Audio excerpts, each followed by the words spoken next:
வெண்பனி புது வெண்பனி கொட்ட தொடங்கிவிட்டது. நான் இப்பொழுது என்னுடைய மகிழுந்துக்கு வருகின்றேன். பாருங்கள், என்னுடைய மகிழுந்து புல்லாக முழுவதும் வெண்பனியினால் மூடப்பட்டிருக்கின்றது. அதை வலிப்பதற்கான வலிப்பான் இருக்கின்றது. அதன் மூலமாக நான் இப்பொழுது என்னுடைய வண்டியை திறந்து இந்த வலிப்பானை எடுத்து வலிக்க வேண்டும்.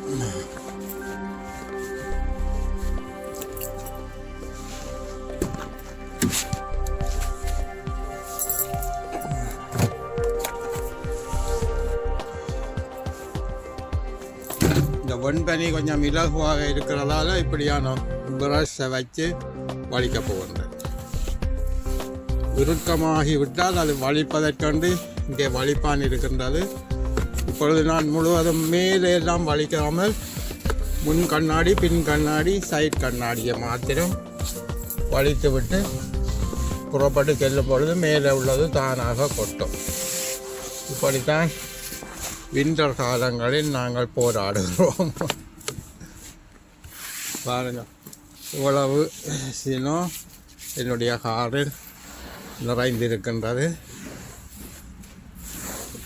நான் கொஞ்சம் உடம்பு சுகமீனமாக இருந்தபடியால் வெளியிலே நிறுத்தி விட்டு விட்டேன். எனக்கு உள்ளுக்கு நிறுத்துவதற்குரிய இடம் இருக்கின்றது. அங்கே நிறுத்தினால் இப்படி இந்த சினோ இருக்கா. நான் இப்போ என்ன செய்யணுமென்றால் என்னுடைய வண்டியை ஒன் பண்ண வேணும். மோட்டரை ஒன் பண்ணி விட்டால் மோட்டரண்டா என்ஜினை ஸ்டார்ட் செய்து விட்டால் நான் வெளியிலே வெண்பனியை துடைப்பதற்கிடையில் அது உள்ளுக்கு வண்டி சூடாகிவிடும். அதுக்காகத்தான் வெளியிலே வண்டியை துடைத்து கொண்டிருக்கும் பொழுது இந்த அதனுடைய இயந்திரத்தை இயக்க நிலையில் வைத்திருக்கின்றேன். ஸ்டார்ட் செய்து வைத்திருக்கின்றேன். தமிழில் சொல்லும் பொழுது இயக்க நிலை என்று தான் சொல்ல வேண்டும்.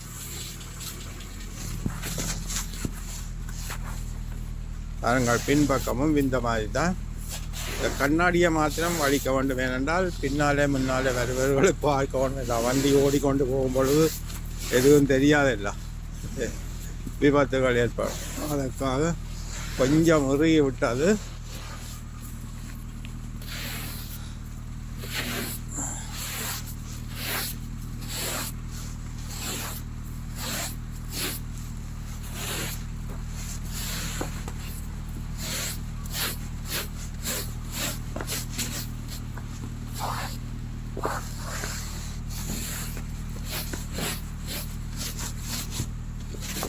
பின் கண்ணாடிக்கு ஒரு ஹீட்டர் இருக்குது. அதை போட்டு விட்டால் உடனடியாக இழாகிவிடும்.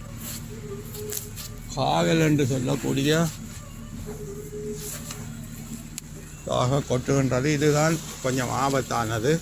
உடனடியாக ஐஸ் ஆகினால் வீதிகளில் ஓடுவது கஷ்டம். ஆலங்கட்டி மழை என்று சொல்லுவோம் இல்லவா, அதுபோல் கொட்டுகின்றது. ஆனால் அது சினோவாக மாறினாலும் மாறிவிடுகிறது.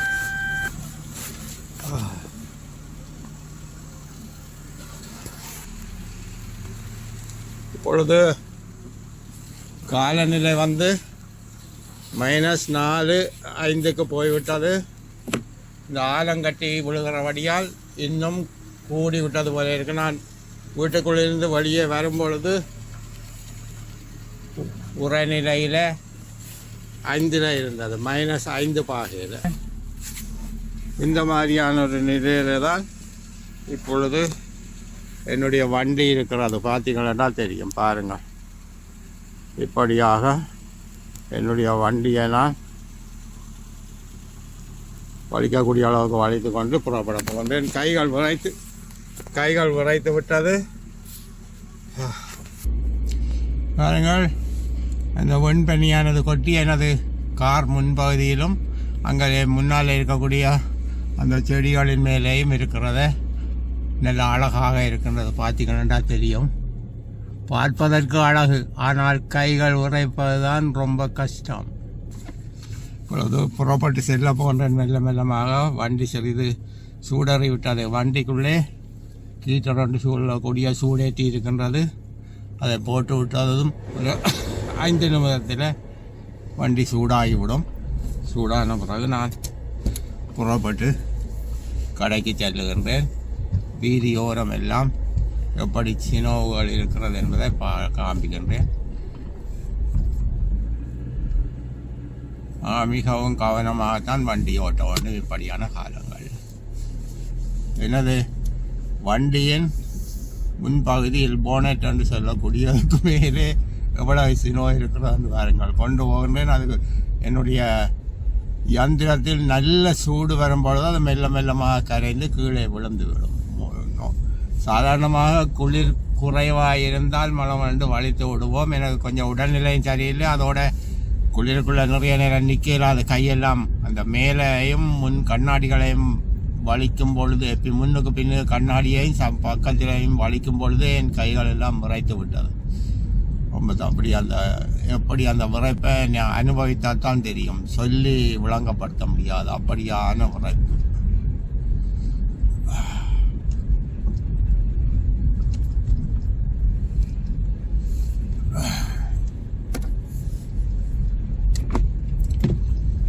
ஒரு கொஞ்சம் தான் ஆலங்கட்டி மாதிரி கொட்டினது உடனே நின்று விட்டது. ஏனென்றால் இங்கே அப்படித்தான்.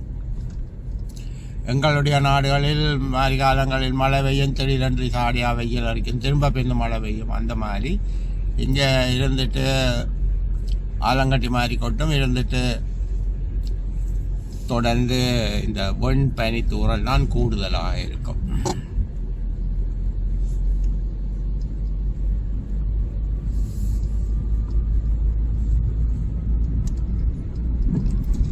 இனி இந்த வெண்பனி தூறல் முடியும் வரைக்கும் வண்டியை நான் வெளியில் நிறுத்த மாட்டேன். நிறுத்தாவிட்டால் எனக்கு அந்த இப்படி வெண்பனியை வலிக்கிற வேலை இருக்காது.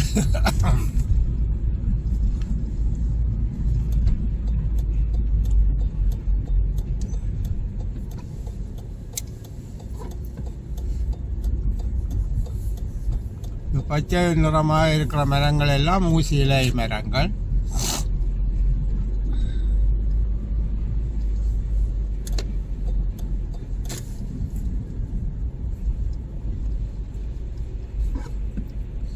எனக்கு பின்னால் ஒருவர் அவசரப்பட்டார். அவரை பூவை விட்டு இருக்கின்றேன்.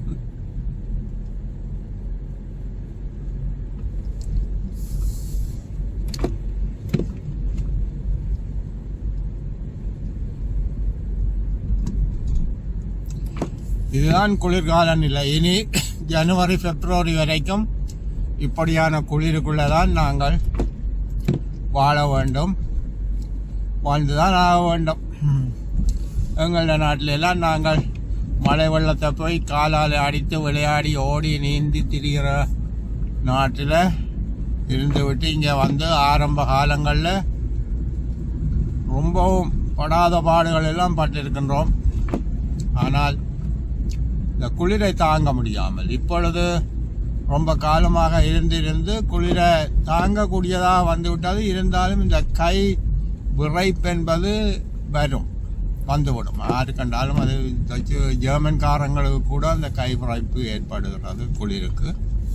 எங்களுக்கு கூட அதிலையும் டாக்டர் சொல்லியிருக்கிறார், என்னுடைய இரத்தத்தில் ஆல்கோஹால் தன்மை குறைவாக இருக்கிறபடியால் கெதியாக விரைக்கிறது. ஆல்கோஹால் பாவிக்காத ஆட்களுக்கு அப்படித்தான் இரத்தத்தில் சூடு குறைவாக இருக்கும். அதால் குளிர் உடனடியாக தாக்கும். இந்த வீதிகள் எல்லாம் விடிய காலையிலேயே அதற்குரிய வண்டிகள் இருக்கிறது, அதை போட்டு வலித்து விட்டார்கள். ஏனென்றால் வேலைக்கு செல்பவர்கள் எல்லாம் வண்டிகளில் செல்பவர்கள் செல்ல வேண்டும். அதற்காக இரவிரவாக அவர்கள் இங்கே வேலை செய்வார்கள். எங்கள் ஊர்களில் வெள்ளப்பெருக்கு ஏற்பட்டால் வெள்ளத்தை எல்லாம் வெள்ள பாதிப்பு இரவு பார்க்காமல் வெள்ளத்தை வெளியேற்றி அப்படியெல்லாம் செய்வார்கள். அதே போல் இங்கே இந்த வீதிகளில் பெரு வீதிகள் எல்லாம் சிறு வீதிகளும் தான் எல்லா இடமும் உள்ள இந்த வெண்பனிகளை அகற்றி விடுவார்கள். இல்லையென்றா இப்போ என்னுடைய காரில் முன்பகுதியில் இருக்கிறது மாதிரி ரோட்டெல்லாம் இருக்கும், வண்டிகள் ஓட்ட முடியாது. அதாவது இங்கே வலிப்பதற்கு ஒரு வண்டிகள் இருக்கின்றது, அதை போட்டு வலித்து கொண்டு போவார்கள். வலித்து ஒரு சைடு பக்கத்துக்கு ஒதுக்கி விடுவார்கள்.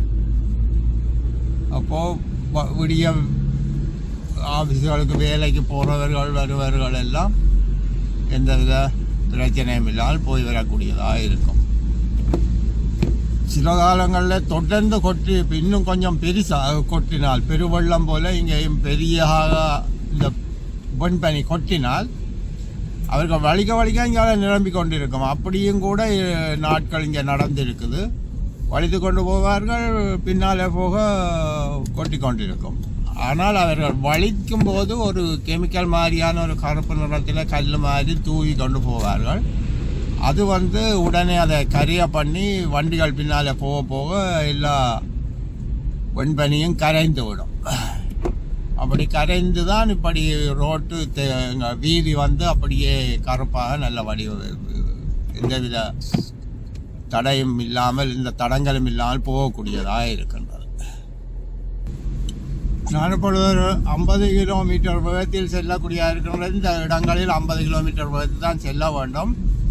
சில வேளை ஐஸ் அப்படியே உறைந்து விட்டால் ஒரு 5 கிலோமீட்டர் 10 கிலோமீட்டர் வேகத்தில் போவது கூட முடியாத காரியமாக இருக்குது. நடக்கவே வழுக்குமெண்டா யோசித்து பாருங்கள். அப்படியே ஐஸ் அப்படியே இறுகிவிடும்.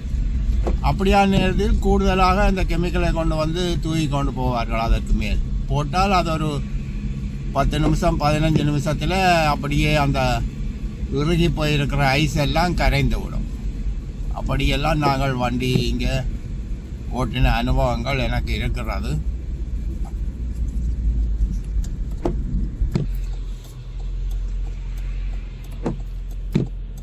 புது வெண்பனி கொட்டி என் வண்டியின் முன்பகுதி போனட்டில் ஆர்க்கவே அருமையான ஒரு காட்சியாக வெண் நிறத்தில் அருமையாக இருக்கின்றது. பார்க்க நான் ஊர்வலம் கொண்டு செல்லுகின்றேன் இந்த வெண்பனிகளை.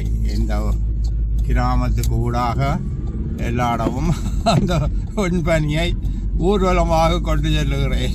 ஊர்வலமாக இல்லை, நான் வண்டியில் போய்கொண்டிருக்கின்றேன். எல்லாம் வலிப்பதற்கு முடியவில்லை. அதனாலே கண்ணாடிகளை மாத்திரம் வளைத்துவிட்டு வண்டியை ஓட்டிக்கொண்டு செல்லுகின்றேன்.